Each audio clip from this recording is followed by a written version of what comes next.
backstage members that are here today, because honestly, without you folks, we wouldn't have a company. All right, so thank you for your passion for the brand, your support throughout the years. Hope you have just a great show. Enjoy it to the fullest. On the Martin side, I want to thank Shannon Hughes for kind of keeping us on schedule, making sure everybody gets here on time. Hey guys, we're live here at the Martin where's Hans? press release. You're going to see a lot there of he is really in the back cool, there for building products. this booth. We wouldn't be here Pretty without excited Hans. about it.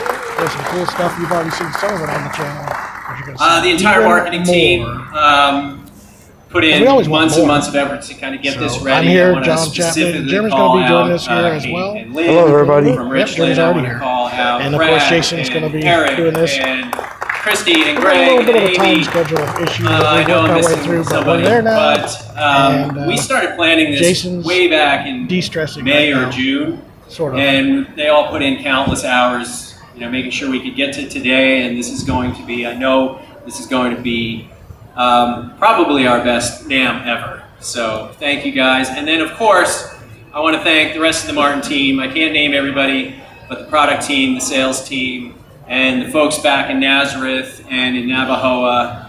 They say an event like this takes a village, and I can say we have a kick-ass village. So great job, everybody.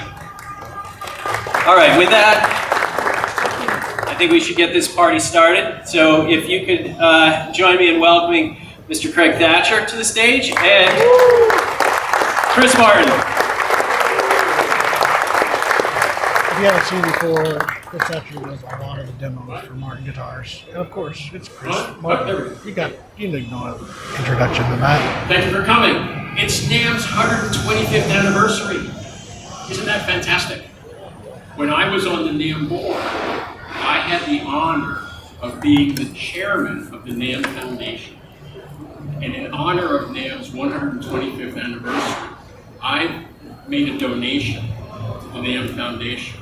And if you are so inclined, if you make a donation to the NAMM Foundation, their focus is making more always music lots of makers noise going on in the music background that you'll education. hear because if you they're make a donation to the NAMM Foundation, putting together a you do whole it on your NAMM show phone, here. on their So website, I will forklifts and match your donation. dingings and banging and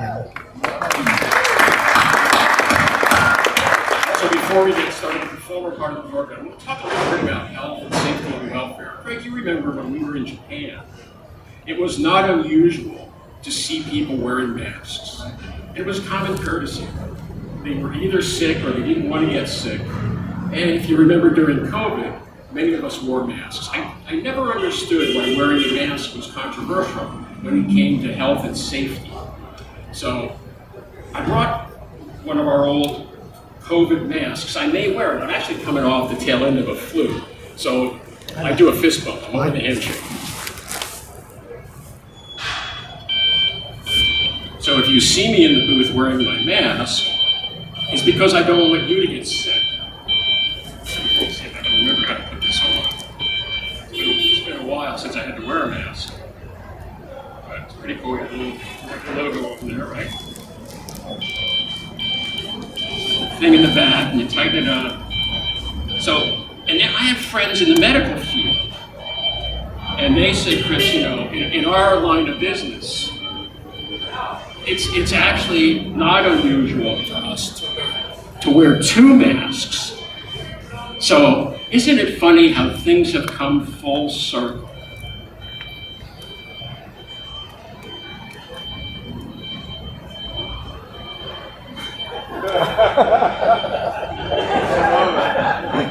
Apparently today it's okay to wear a mask again.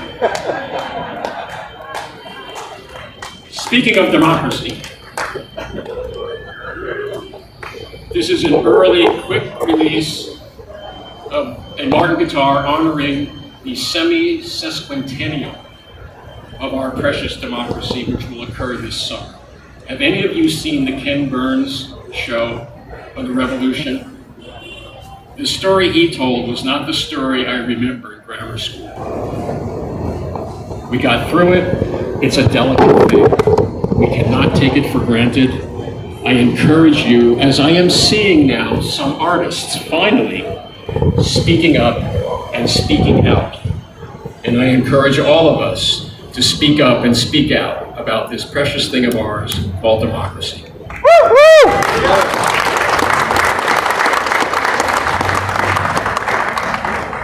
So, Craig, we have some guitars. Project 91.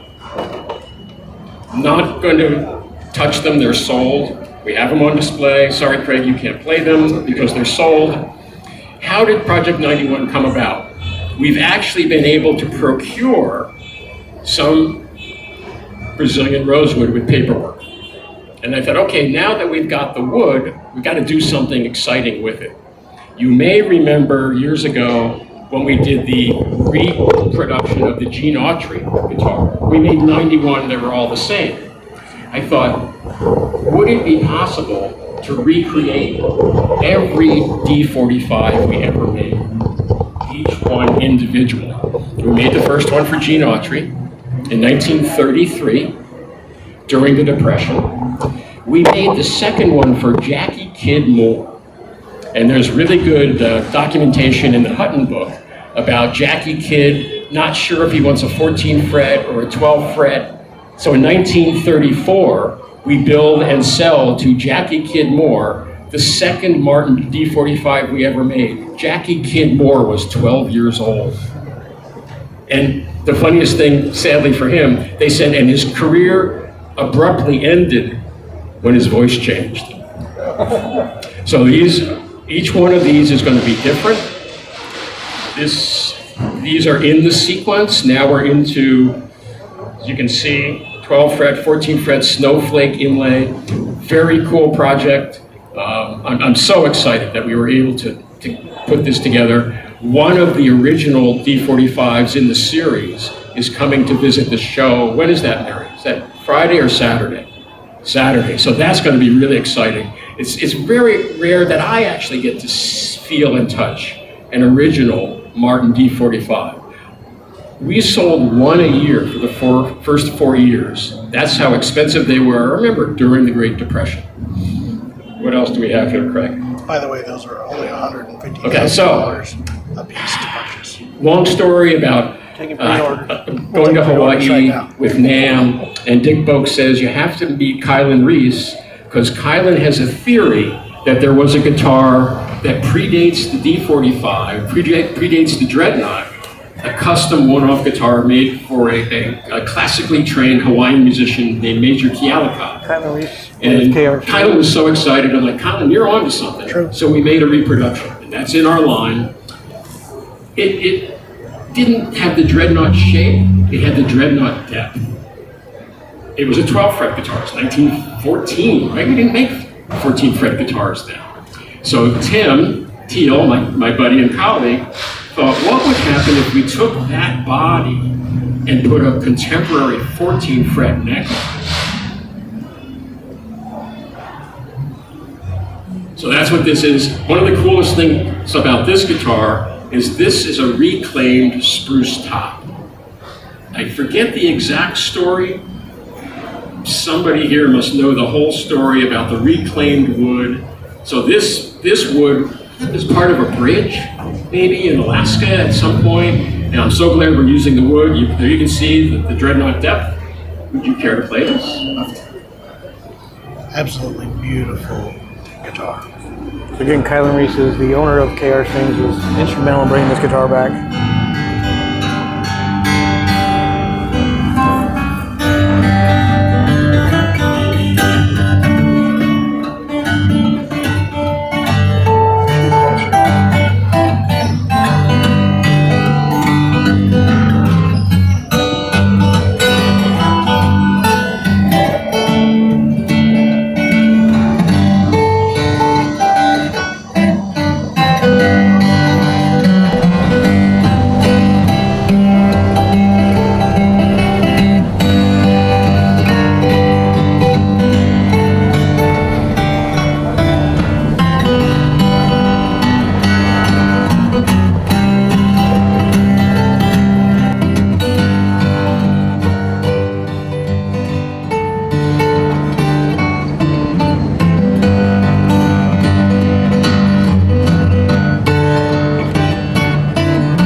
Andy.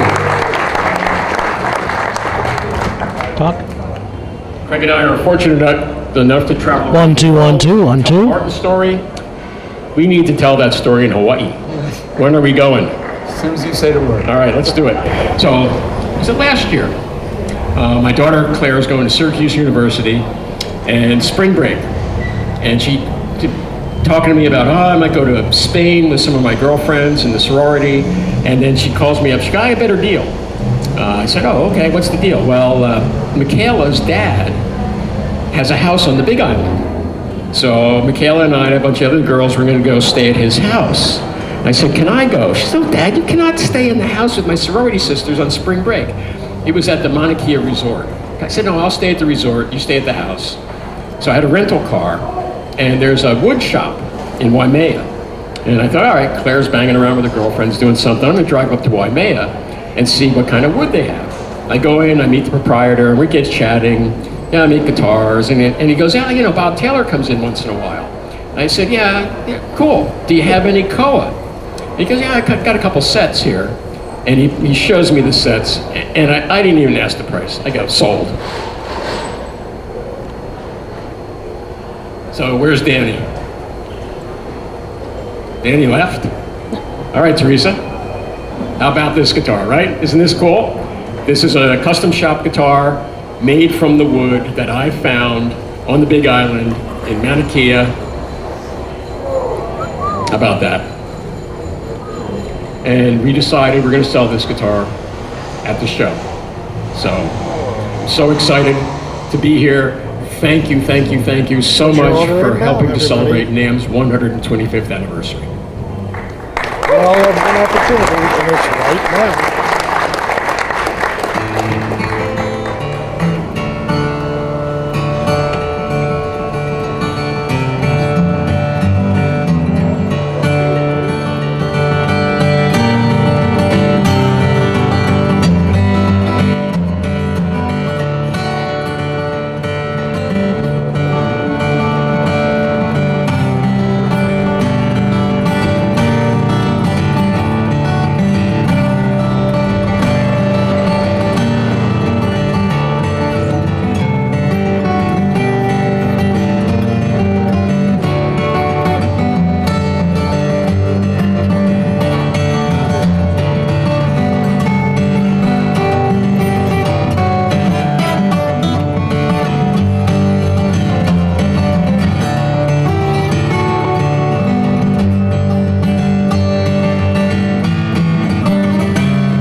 Reissues of one of the original D45s.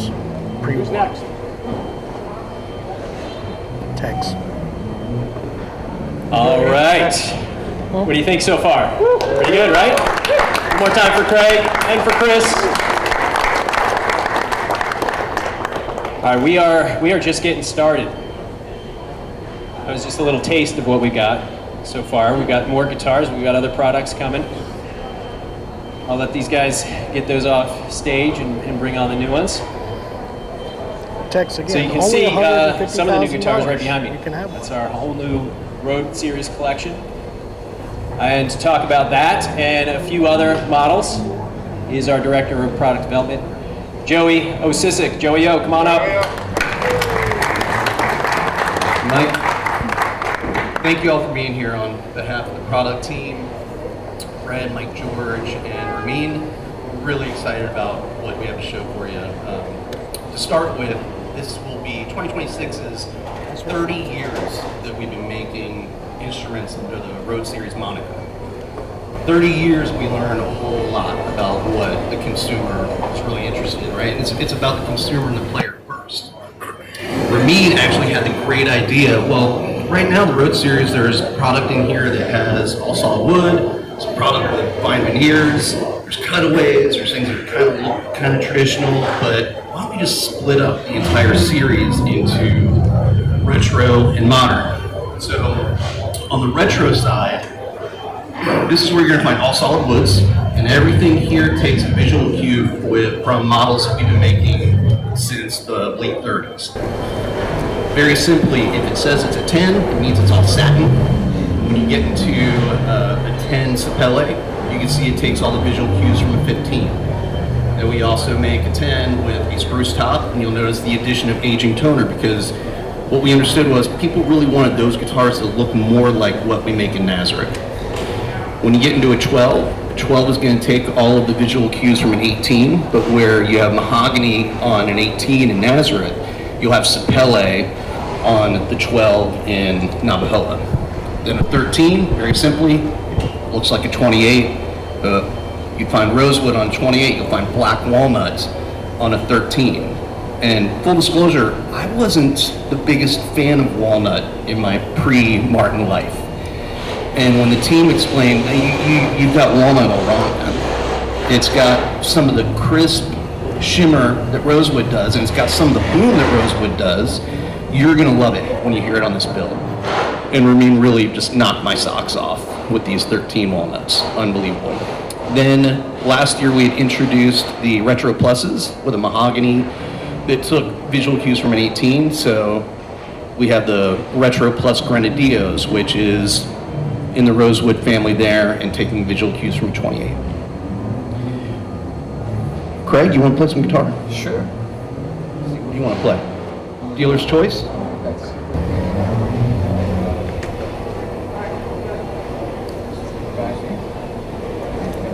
So Craig is going to play a triple At 13E retro to show off that black walnut.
Thanks, Craig.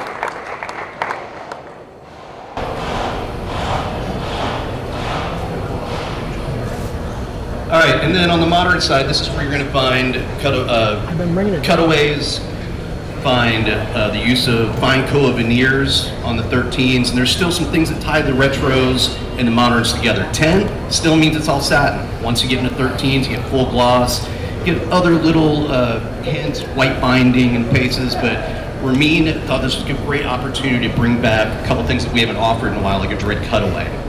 This is also where the SCs still remain, but we wanted to celebrate that burst on the SC13 on the end there. That is Mescal burst. Our colleagues in Navajoa, they're in the Sonora area where Mescal, which is a very smoky creature, we felt that that burst kind of represented that. We really wanted to do something to celebrate them and make them feel creatively impacted. And then we're going to talk about the Super Ds. I'm still trying to figure that out on the veneer series. I think they're going to be solid paisley on the inside. I want to make sure. But So this before you guitar dig in right there, here, this is a couple years ago, we came out with favorite. some Super Ds out of our custom shop. And the market, they were super cool. There was a Koa one, there was a Guatemalan one. And the feedback that we got from the market was, can you guys just make an 18 and a 28? So a little later in the game, our master luthier, Tim Teal, was working on it. I was like, well, you know what, Bluegrasser's Delight, they're gonna wanna see herringbone. So we have a Super D18 and Super HD 28s. Those bodies are 13% larger than a regular Dread from us. That's gonna give you 20% more air volume. Kind of the significance there to us is that, yes, it's louder, yes, there's more bass, but you can actually attack the instrument a little softer and have the same volume because of that larger body size and the air volume it's moving. Craig, you want to give that one a spin? Let's take this thing back.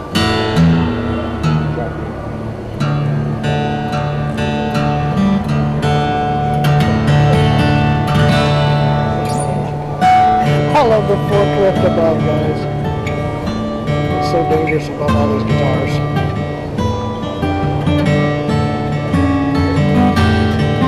So ominous. For the Super D, it's like the power.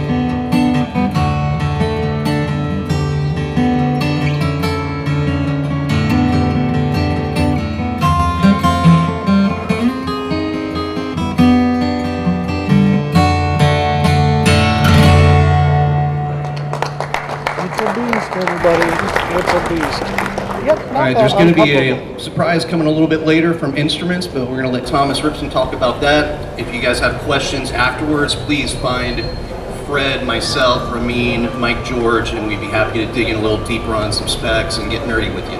Cool?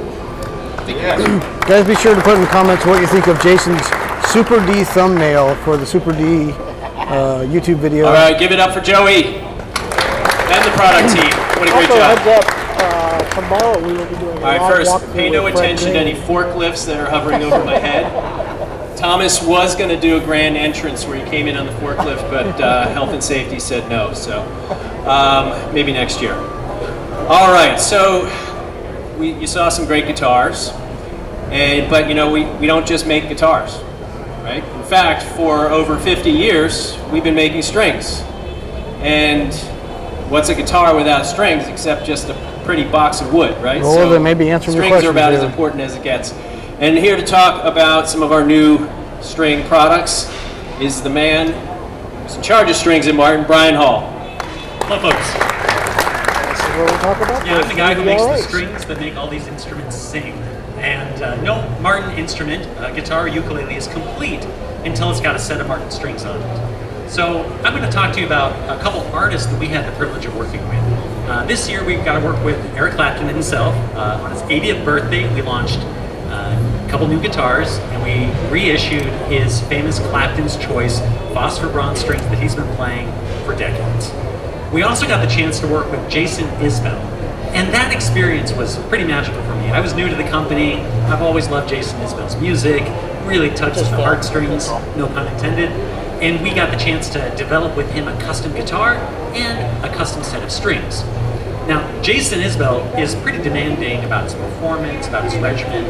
And one thing that he asked us to do, he said, well, I want a set of strings that will convey the magic of his solo acoustic album, nominated for a Grammy next month, called Foxes in the Snow. And if you've listened to that album, you know it's just Jason and a Martin guitar and 6 Martin strings.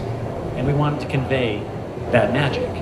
He also said, well, I wanted to work with 017 1940 that I played on the album.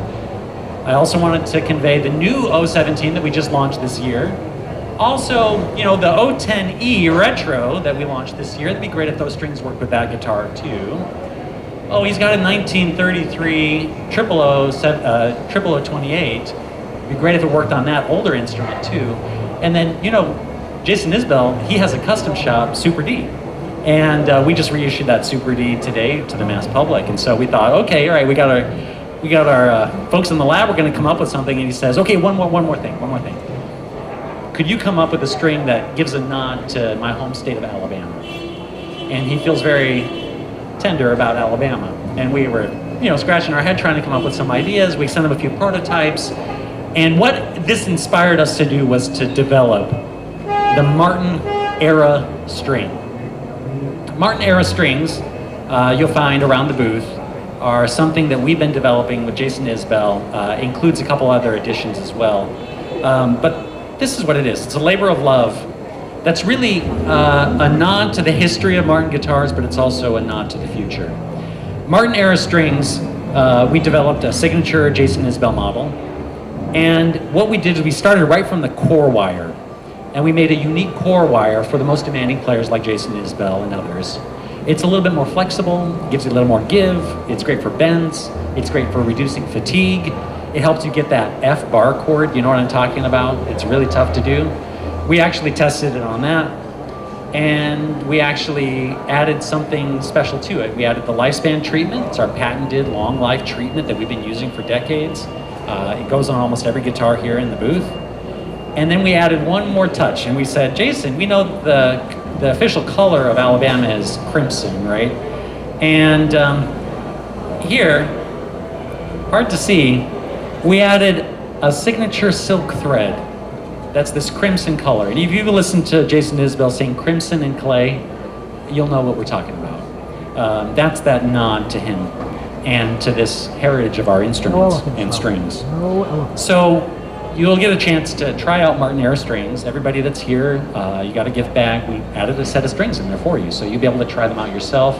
We hope you'll try them, see if you can sound like Jason Isbell, put it in drop D tuning and give it a whirl.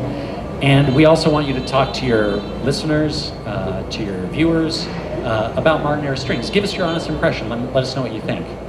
We also have a listening station right over here. You'll be able to hear Martin era strings, a couple different versions. You'll be able to hear the authentic acoustic lifespan strings. And then also our Kovar, Lux by Martin Kovar nickel cobalt strings. So we're excited to share those with you. And that's the new product that we are launching, that we want to share with you is Martin era strings. But there's a lot more. I want to tell you a little bit more about how we make guitar strings. We don't just listen to artists like Eric Clapton and Jason Isbell, we listen to everyday players. And there are a number of backstage members, and I'm so glad you folks are here. Back in May, we invited some of you to come to Nazareth, and we did a special strings lab. We talked about a few new innovations we were working on. We looked at some new technology. We got some feedback. We take listening to players very seriously. We also wanted to hear, what is it about Martin strings that make them unique? What is it that make them special? What do you find in a Martin string, or what do you want to find in a Martin string that you don't find in any other brand of string? So we actually invited 10 backstage members to do special interviews with us and our team. Thomas Ripsum, my boss, Mike Nelson, who's up here introducing me, all got the chance to work with and interview these players. And we asked them, what is the one thing that you want us to focus on in developing new strings? And the thing they said is actually written on the outside wall in the sales bullpen. We say, unleash the artist within, which is our brand purpose. But the key is 3 words: tone is everything. And that is what gets us up in the morning. That's what makes us make the best strings in the world. And that's what makes us make the best guitars. And we remind that to our team every day when we go to work. Tone is everything. And so we're going to continue to develop the best sounding strings for every player, from Jason Isbell to the beginner, to our backstage members, to Eric Clapton. We're going to keep developing the best sounding strings. And we hope if you're an artist or you're just learning to play, come talk to me. I'll help you find the right Martin strings for you. And who knows, you might come up with a new innovation that'll help us launch the next 50 years of Martin Strings. But appreciate your participation here, and we're very excited to be talking to you about strings. So back to Mike. Thanks, Brian. Give it up one more time for strings and Brian. All right.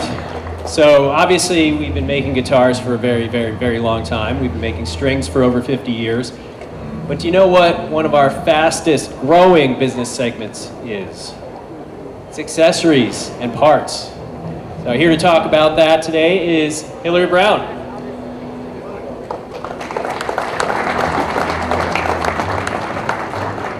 Hi everybody, thank you. So the ALP team, our mission is simple. How do we take the guitar playing experience beyond the guitar itself? So imagine you're playing a D18, sure sounds better when it's tuned, or maybe you just have a terrible voice and you really need to sing in a different key. A capo can help. Needless to say, well, and let's talk about t-shirts. I can't even go to the grocery store without somebody pulling me aside and telling me about their favorite D28 just because I'm wearing a Martin t-shirt. So whether it's guitar accessories, apparel, guitar parts, we find ways to allow our players to live the brand every single day. They may be small, but they are mighty products, and we have quite a few of them to share with you today. We have 4 new collections that I'm going to share with you, and I have some models that are going to help me show off some of the new products, starting with our Custom Shop collection. So the Custom Shop collection, I am wearing the shirt right now, harkens back to the sophistication and the attention to detail that we see every single day from Teresa Hoffman and her team in the Custom Shop, including a strap, from the premium details to the premium materials. You know, no detail goes unnoticed in the development of our guitar accessories. It even comes with its own Custom Shop pick. So for the player who wants something that's completely elevated just like their instrument, no better product than our new Custom Shop collection. The next collection that I'm going to introduce is our new Road Series Refresh. I have my Vanna Brad. Thank you. So we really wanted to collaborate with the guitar product managers to figure out a way that we could complement our brand new Road Series Refresh with some really stellar accessories. They're timeless. They feel like a really great pair of lived-in jeans. You know, they take that vintage classic feel that you'll love from the Road Series, and instill it into a bunch of great guitar accessories, including our new jacquard and leather-backed brown strap, premium materials, and again, just a vintage look and feel that any Martin fan will know and love. And then Rachel, our VP of HR, is going to be our model. We've also come out with a brand new denim blue t-shirt to complement the strap. Again, timeless, classic, great for everyday wear. So if you're looking for something that's lived in and comfortable for the couch, this is your collection. Thank you, Rachel. We also have our Modern Heritage collection. So if I could have the crew neck crew out. Don't be shy. Strut your stuff. So we have here black and gold details that are reminiscent of the inlays that we use on many of our premium instruments here in the factory. We wanted to take some of those great levels of detail and put them into a great collection, including a new filigree hat, as well as a crew neck sweatshirt and a Deneen mug. So again, just taking those great classic details that you see in our Nazareth factory and putting them into a new collection that's great for the personality that wants that heritage with a twist. So thank you, crew neck crew. And last but not least, one thing that we get a lot of demand for is the components that come on the guitars themselves. So we are proud to release as of last year and have expanded our line of Martin genuine parts. These are great replacement parts for those who work in service centers or simply want to modify their instruments with parts that come straight from the factory on our guitars, including new vintage tuning machines, as well as a variety of nuts, saddles, pick guards, bridges, you name it. So Again, we'll support you along the way so that your guitar lasts for life, and we want to give you the products to do it. So those are our new collections. Oh, and I'm missing one more, our new Unleash the Artist t-shirt. Eric, if you want to give a quick wave. Developed in collaboration with our CEO, Thomas. The shirt offers our new brand slogan in 7 different languages. Again, just a testament to the fact that Martin guitars are loved around the world, and we want to unleash, help you unleash your creativity no matter where you are. So with that in mind, I'm going to hand it back over to Mike. Thank you everybody for your time, and Mike, back to you. Thanks, Hillary. Great job. Awesome. Like I said, fastest growing business segment at Martin, so she's doing an awesome job. All right, we're almost there.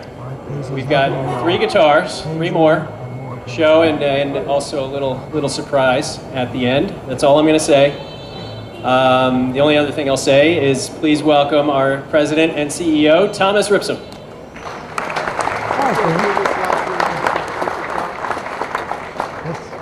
Good afternoon, and thanks for being here.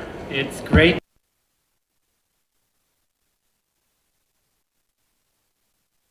that we love to talk about.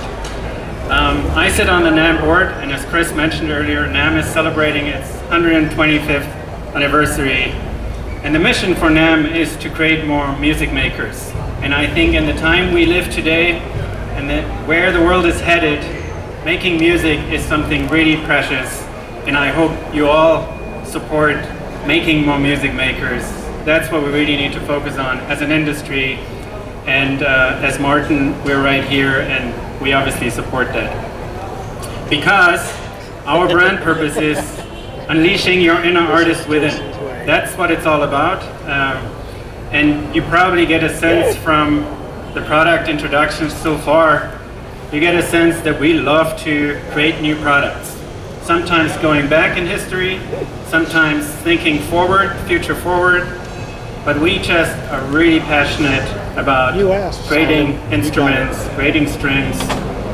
And the next guitar I'm going to talk about is another example of our passion for creating guitars.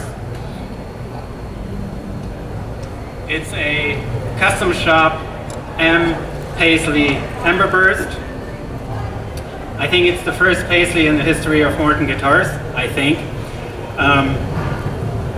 But the way this originated was, I'm a big paisley nerd, you know, and when you probably think about paisleys, you think about electric guitars.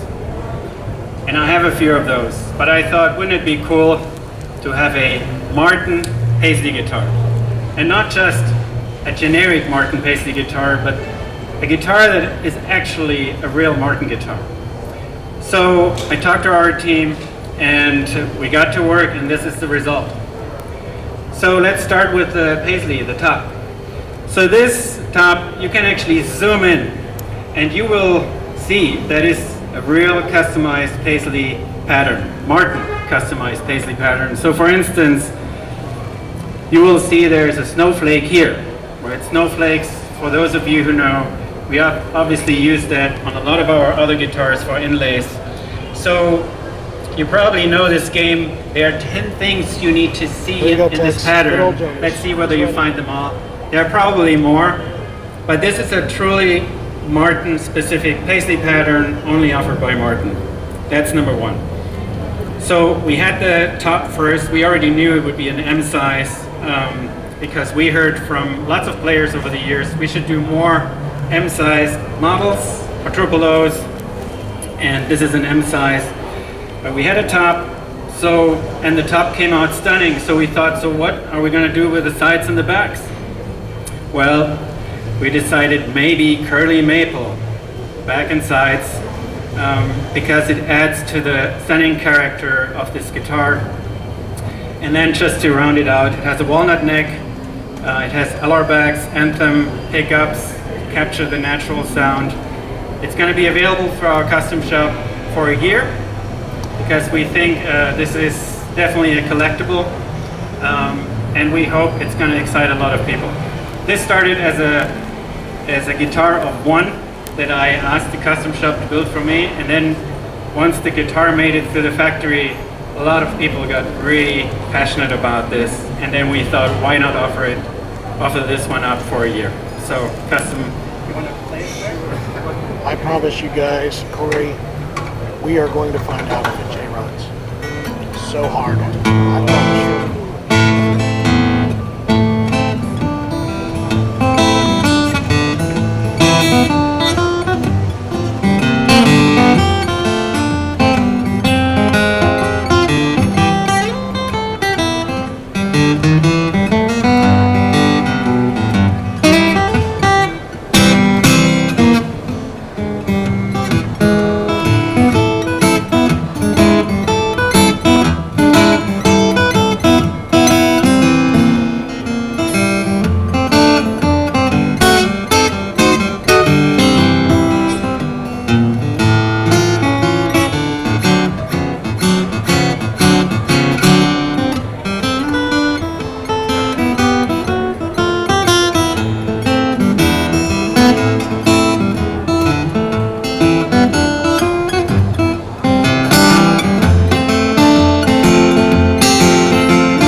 It's a possibility. It seems like it. All right, and last but not least, we're going to talk about two brand new signature models. And you know, at Martin, we really love long-term relationships with players that connect with the brand, connect with our guitars, and then actively use it throughout their life journey. We absolutely love that. We also love tradition, and as I mentioned, we also love players that are in the here and now and give us a sense of where the world is going.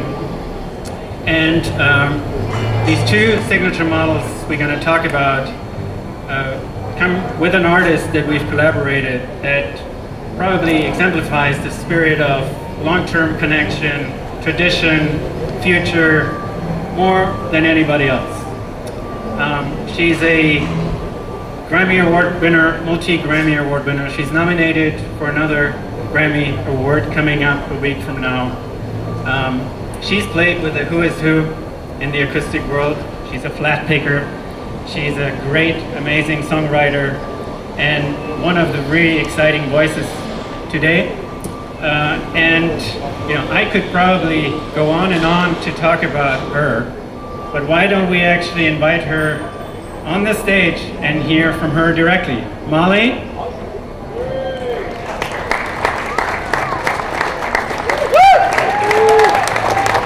And there you have it, ladies and gentlemen, Molly Tuttle.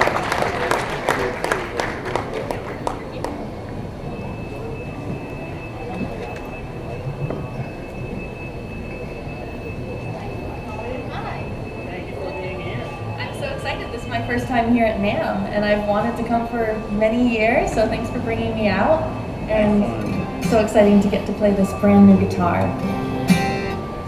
She's gonna totally play. Very excited to have you here. We're very excited about the collaboration. I'm certain of it. And Molly, you've had a long connection with Martin Guitars, and let's maybe start with a story you shared with us when we met you, and you talked about your first Martin. You want to share it maybe here? It's so beautiful. Yeah, totally. So I started playing guitar when I was 8 years old, and my father has taught music in the Bay Area in a music store in Palo Alto called Griffin String Instruments since he moved out there from Illinois in the 70s. In the late 70s, he moved out to California, started teaching bluegrass to people all over California, but especially in the Bay Area. And so I grew up going to this music store and just being surrounded by amazing instruments, both like around the house and when I would go into the store where my dad worked. So from an early age, I knew I wanted to play the guitar, and when I was 8 years old, I picked up a guitar for the first time, and I was, you know, my hands were pretty small, and I was like a little kid, so my dad brought me home this baby Taylor guitar, and that was my first one. But all my favorite guitar players played Martins, and those were just like the pinnacle for me. I dreamed of playing a Martin and, you know, kind of owning my own Martin someday. So when I got a little older, I kind of, had a couple different guitars. I think I needed a bigger guitar, so I got a Blue Ridge guitar that I really liked too, but I still coveted these Martins. So I started playing shows and playing, even like busking around Palo Alto where I grew up. We would play like on the street corner, me and my brothers and my dad, and any gigs we could find at like the local pizza shop. And I started saving up my money to buy my first Martin guitar. And so I went into the shop, into Griffin Stringed Instruments, and I found one that I really loved. It was a HD 28V, so it had the Adirondack spruce top, and it was the rosewood guitar. And I still remember the serial number because I stared at it so much and I memorized it. It was 997250. And I just looked at it every day. And the store told me, like, if you can save up $2,000, we'll give you a discount, we'll give you a deal on this guitar. And that was a pretty good deal. So I finally, after like a couple of years, I remember I asked my grandparents for Christmas. I was like, all I want is money for my guitar. I think they gave me $200, which definitely helped. And I was just busking, and even I started teaching lessons sometimes to kids, teaching them basic chords and stuff. And so after a couple of years, I had my $2,000. I pulled it out. Some of it was in my bank account that I had. Some of it was just like loose money from busking. I pulled it all and I went into the store with $2,000 in cash. And the people at the store, the owner, Richard, he counted it all up, made sure I had it, and then handed me my Martin guitar. So it was such an exciting moment for me, and kind of taught me that if I worked hard, I could achieve these dreams, and taught me the value of these amazing instruments. And so I finally had the guitar that I dreamed of, and I played it for many years, and then I ended up buying I sold it to my aunt, and I bought a vintage Martin when I went to college. And so yeah, it was kind of like my first foray into buying my own guitar. It was awesome, yeah. What a wonderful story. And so we have two signature models. One is a D18 made in the US, and then we have a DX2E made in Mexico. The inspiration for these guitars were from your 1943 D18. Yeah. Why that guitar, and why was that such a great guitar for these ones? Yeah, so I think we've been talking about and started planning out these guitars for the past year.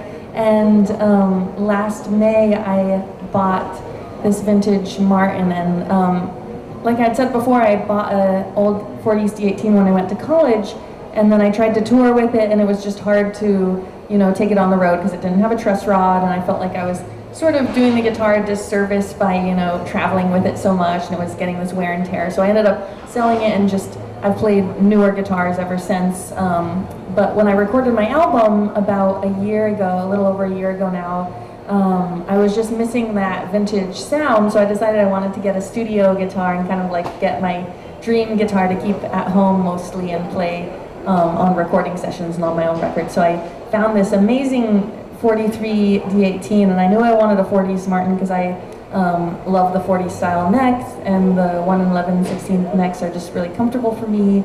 And I just so happened to find a D18 that I loved. It has like the perfect kind of balance of the dry D18 kind of focused tone that I love in the studio, but it's also really resonant and has that vintage sound to it. And yeah, I just totally fell in love with this guitar. So I emailed Thomas and the folks at Martin, and I was like, hey, it would be cool to incorporate some of these vintage specifications into the signature model, and we were kind of midway through planning it. So then we shifted a couple things around. We landed on changing it to mahogany, and then a couple of the other features were more in line with the vintage style of guitar building.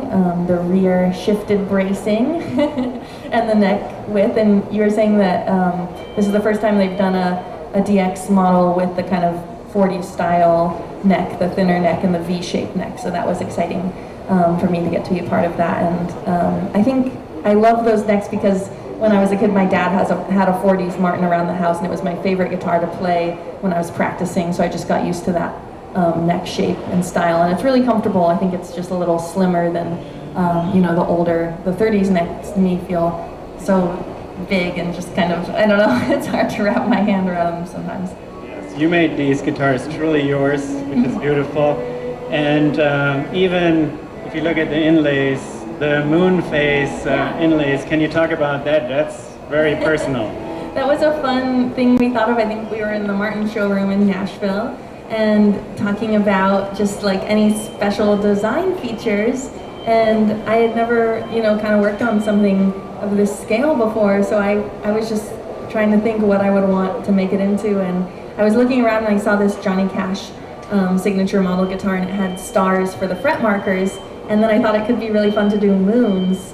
That kind of inspired that idea. I have a lot of songs that, mention the moon. I feel like the moon is very tied to creativity and inspiration.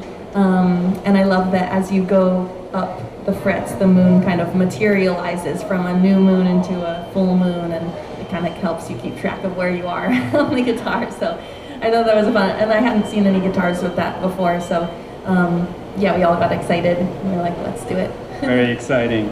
And we mentioned the Mexico model, the DX2E.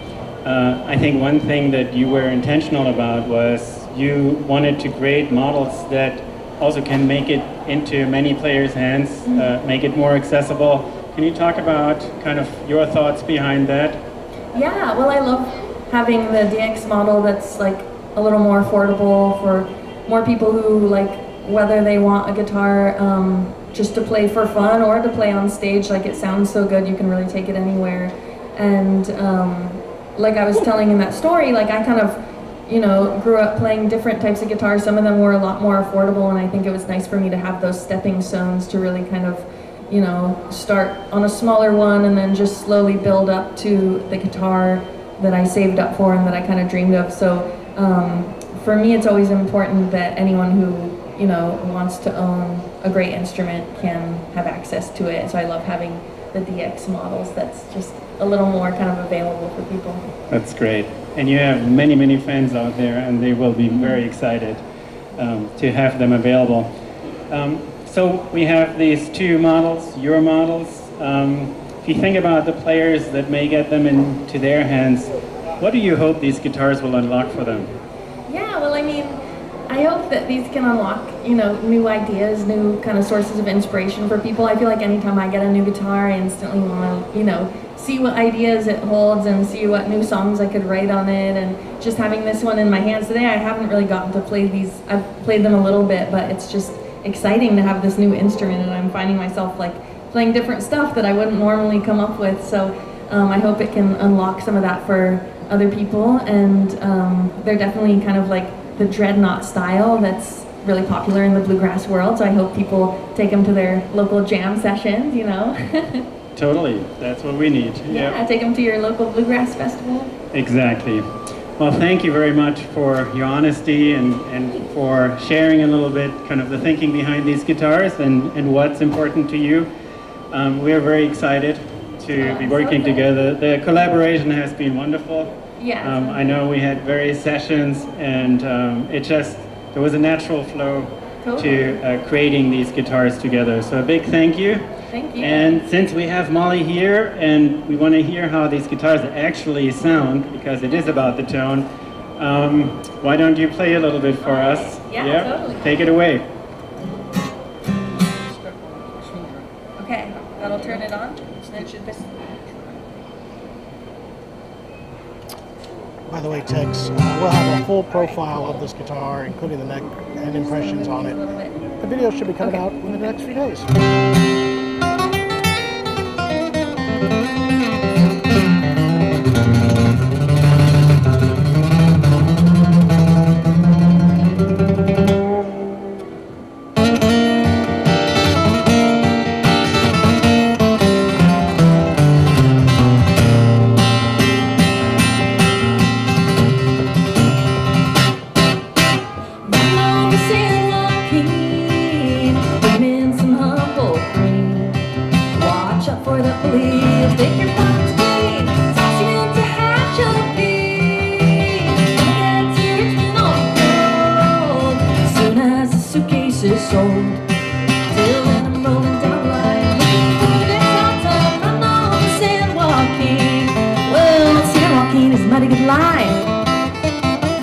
Chance to blow your mind. Each time you hear that whistle blow, I'm stumbling in another love.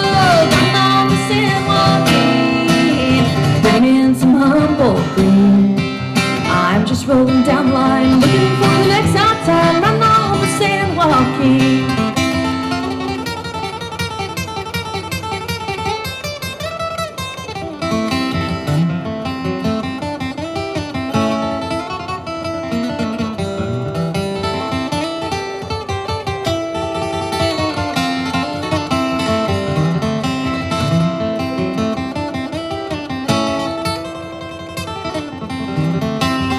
He's banging on the bar's hard door. Brakeman threw me overboard. Hit the ground and clicked my heels. Off back in Bakersfield, riding on the San Joaquin, bringing in some Humboldt cream. Watch out for that bully, he'll take your pockets clean, toss him into Hatchapee. When I get to Richmond, I'll be gold, soon as the suitcase is sold. Till then I'm rolling down the line, looking for the next hot time, running on the San Joaquin. Well, the railroad queen, she wants to ride, back ready to go. Got a few more hearts to break till I reach the end of the road.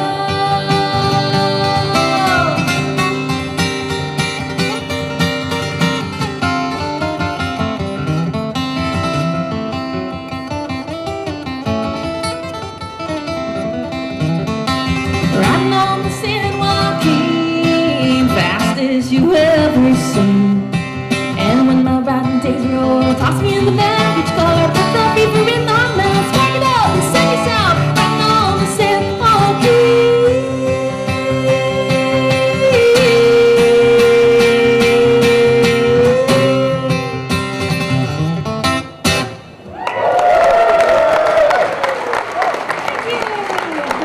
Yeah, so many missed opportunities for their runs. So disappointed, but Alright, I'm gonna try one on the DX guitar now.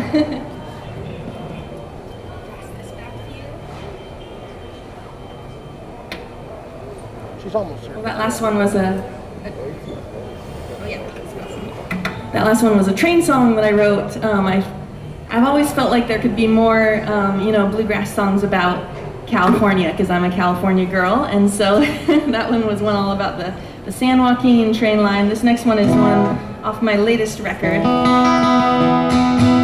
and it's kind of, I'm gonna not use my pick for this song and play one that uses a different style of guitar playing called the clawhammer guitar. And so I'm in a different tuning, which is another perk of having two great guitars, is you can put one in another guitar tuning. So I heard there were some guitar nerds here at NAMM, so I'm hearing the dadgad tuning, and I'm gonna do a little clawhammer guitar playing for you all.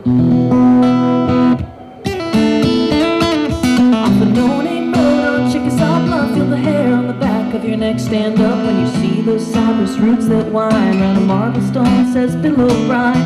Legend lives, the old folks tell, the ghost of a lawman haunts these hills, looking for the woman that shot him down in the 44 that was never found. Under that Chickasaw ground, Rosalie, you better run before they hunt you down in Tennessee. Damn that deputy, 'cause a jealous heart ain't worth the cost of hanging from the gallows tree. What if they find out just who fired the gun? Rosalie, you better run. More thorn than rose, how oft they'd save the girl with the golden hair and braids, raven eyes and a copper kettle, charm the hearts of the best bootleggers. The low crime moved in on the bluff, he laid the lie down a little too rough, busting every keg and still till he fell in love with that whiskey gal. I can't have no man with Rosalie. You better run before they hunt you down in Tennessee. Damn that deputy, 'cause a jealous heart ain't worth the cost of hanging from the gallows tree. What if they find out just who fired the gun? Rosalie, you better run.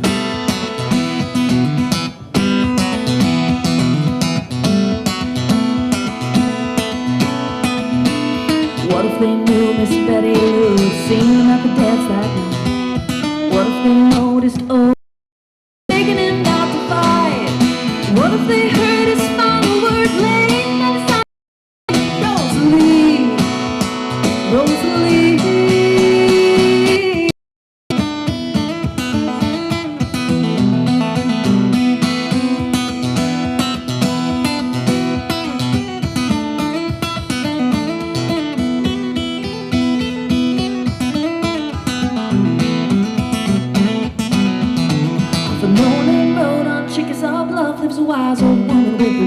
jug. Some say saint, some say killer. They never could prove or pull that trigger. Neath those cypress roots and wine, the secret died with Bill O'Brien. Follow her to the depths of hell. Mix love and whiskey, won't end well. Sometimes you can hear him yell, Rosalie, you better run before they hunt you down in Tennessee. Tell that deputy, 'cause a jealous heart ain't worth the cost of hanging from the gallows tree. What if they find out just who fired the gun? Rosalie, run.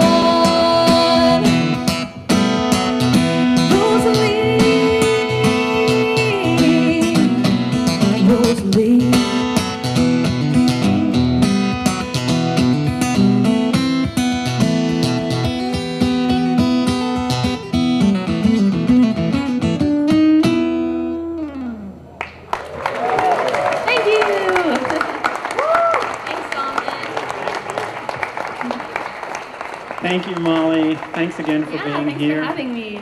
I think we're going to head to the Global Media Day soon, but I think you're open to one or two questions from the audience. Yep. Anybody a question? Go for it. Yeah. There's a question. How long have I been playing guitar?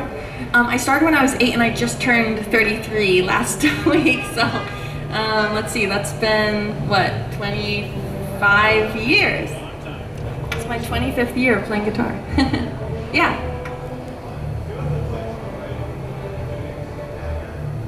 Oh, advice for finding alternate tunings or for learning? Oh yeah, writing originals and alternate tunings. Yeah, I mean for me when I'm writing songs, sometimes I even like start in standard and then like this one when I wrote it, it was in standard tuning, that last one I played. And then I thought, oh, it'd be so fun on clawhammer guitar, but I pretty much always go into an open tuning for clawhammer, so then I had to figure out, I don't really know my way around dadgad that well, so I kind of had to figure out how to play the chords in this tuning, but that can be like one of the cool things about playing in a tuning you're not familiar with. You just kind of move your fingers around and try to make something up. Other times when I've written songs in alternate tunings, it's almost like gets me out of my usual tricks that I use in standard. I just find these chord shapes that I didn't even know existed. Half the time I couldn't even tell you what chords I'm playing in alternate tuning. So yeah, I think just experiment. I remember Joni Mitchell was someone who I learned a bunch from because she uses so many alternate tunings. And I had a teacher when I went to music school. I was at Berkeley for a couple of years and had a teacher who had a binder of all her open tunings. So that was kind of my introduction. Sounds exciting. Yeah. Something to discover, right? Yes. Yeah. Yeah. Hi, Molly. Just wondering if you look for any different qualities in the guitar that you might use for classic and beforehand. With the same guitar, with different styles. Yeah, sometimes like when I play live, I switch to like a different guitar for clawhammer that can get a bit like louder in a live setting, almost like a more electrified sound, just because I feel like a lot of the rhythmic stuff gets lost with a full band. When I'm playing solo, I think it's nice for me to have slightly lower action on the clawhammer guitar. So like this one feels comfortable because the action is actually a little bit lower on this one than on the other one. So I really like it for kind of being able to, you know, like slap the strings a little bit, and it just makes it easier on my hand to have lower action. So I think just kind of louder in a live setting with a band, and then overall just I like lower action for clawhammer. Yeah. Sure, yeah. So the clawhammer technique, basically I don't know if this is how they came up with the name clawhammer, but for me I'm always like, yeah, your hand kind of goes into this claw shape. And my index finger and my middle finger, these are like new strings, so you can see my hand is sort of like black wherever I'm playing the clawhammer style, but my index fingernail and middle fingernail are hitting down, usually on the higher strings. And when that happens, my thumb is catching on one of the lower strings. And when my hand comes back up, the thumb plucks the string. So, and it's normally done on the banjo, but I learned that you could just kind of take that technique and apply it to the guitar. When I was a teenager, this guy in the Bay Area showed me that you could play clawhammer guitar, and I thought that was really cool because I played clawhammer banjo, and then it was easy to transfer it over to the guitar. But the basic kind of rhythm that a lot of people start out with is called the bum diddy pattern, so that would be... So just every other time you hit the strings, your thumb plucks.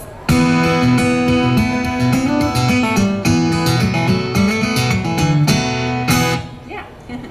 Great. Maybe two more? Sure, yeah.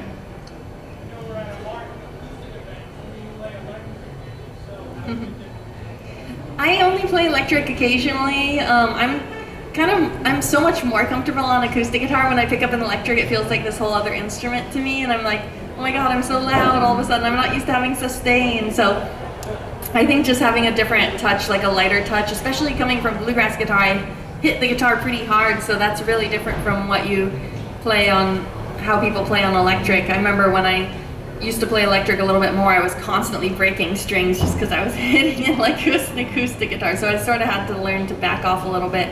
But yeah, I think these days that's been one of my goals for a while, is to get better at electric guitar, but I still don't, it's totally outside my comfort zone, so I'll play it for fun around the house, and then occasionally I've played it on stage, but it's not what I'm the best at, but I'd like to get better at it. Yeah.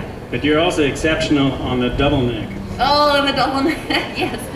They surprised me with, have you seen the Martin double neck? It's crazy. I've been playing it in my shows since I got it last fall. It's been so much fun. At first I was like, I don't know if I can do this. It's a lot of strings to tune, and then when I switch necks, it's like hard to get to the right string, but you kind of get used to it, and it's been so much fun. You definitely can do that.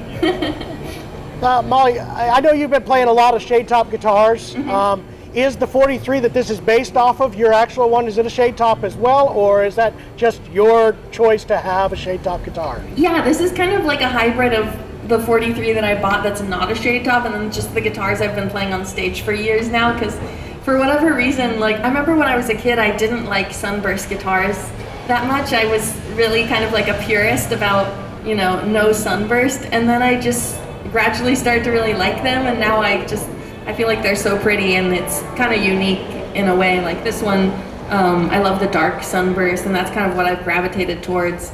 And so, yeah, my vintage Martin that it's based on isn't a sunburst, but I just kind of like having that little unique look to it.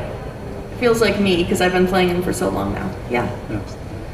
Okay, we'll wrap it up with this, or do you want to do one more? Okay. Two more? Up to you.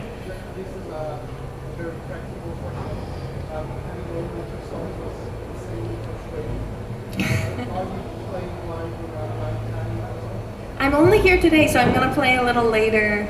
Actually, I don't know if it's announced or if I'm allowed to say where I'm playing. I know this was a surprise, so the media day, yeah. No true concert, no. I'll be back in LA next week for the Grammys. I'm playing at the Grammy Museum on Wednesday, so if you're still around, you could check that out, yeah.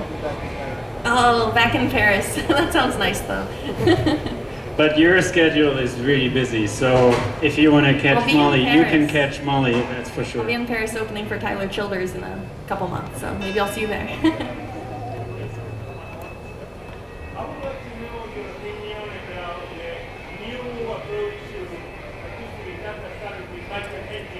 Oh, the kind of slapping, yeah, I think it's really cool. Yeah. I love it. I think it's so fascinating to watch. Whenever I see people playing in that style, I'm like, I don't know how they're doing that, but it's really cool and super entertaining. So I think for me, I don't know how similar I guess the closest thing I do is the clawhammer thing, because it's also kind of slappy, but I don't think it's actually really that similar. But yeah, I love it. I remember when I was at Berkeley, I had a couple friends who played like that, and I got to jam with them, and it was just really fun, kind of with our two different styles combining. So I don't know a ton about it, and I don't know who all the new players are, but I think it's really fun. I love listening to it and seeing people play like that. Awesome. Let's give another round of applause for Molly. Yeah. Thank you very much.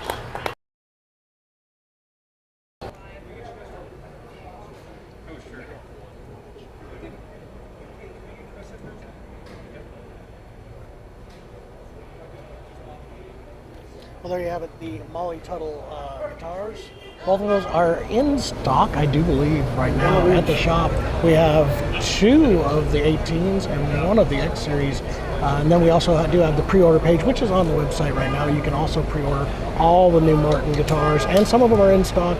We'll be shipping those out, I think, next week, if I'm not wrong. We'll find out. Within the next few weeks, we'll have some of those out, and then the pre-orders that'll follow behind that. So get ready. We got a bunch of those guitars, including, like I said, the new Molly Tuttles in stock. 2 of the One more time for Molly. and maybe 2 of the Unbelievable.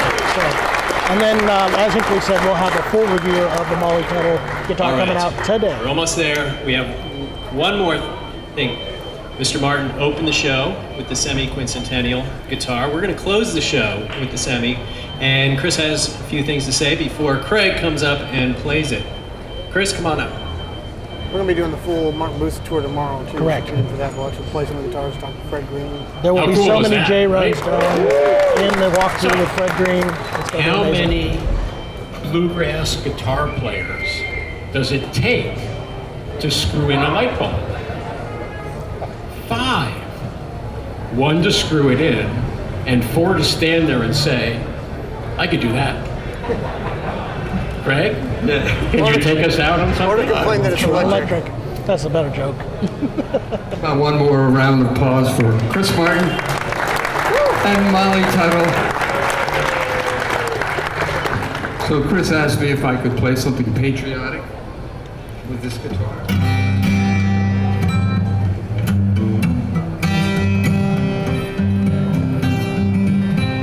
Oh, beautiful, for spacious skies, amber waves of grain, for purple mountain majesty above the fruited plain.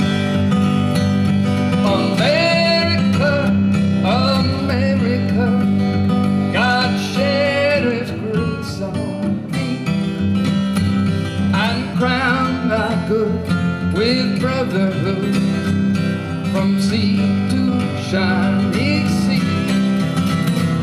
I'm crowned thy good with brotherhood from sea to shining sea.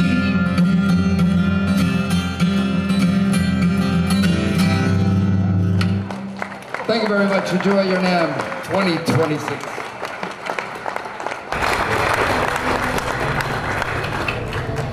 There you have it. All There right. you have it, Can we get everybody. the backstage It members to is come on up for a group photo? the NAMM and enjoy the showcase. show. We've got our Martin stage. You can see all the cool Thursday through guitars. Saturday. All of them Plenty right here. great I'm gonna do this. I'm gonna do my Thanks, Bob everybody. Barker, Jay. All of the cool guitars have been shown, and like I said, all of them are available either for pre-order or available for actually shipment. Some of them are actually available to be purchased right now. So, as Jason's wrapping it all up here, thank you. Lots and lots of great NAMM coverage coming here.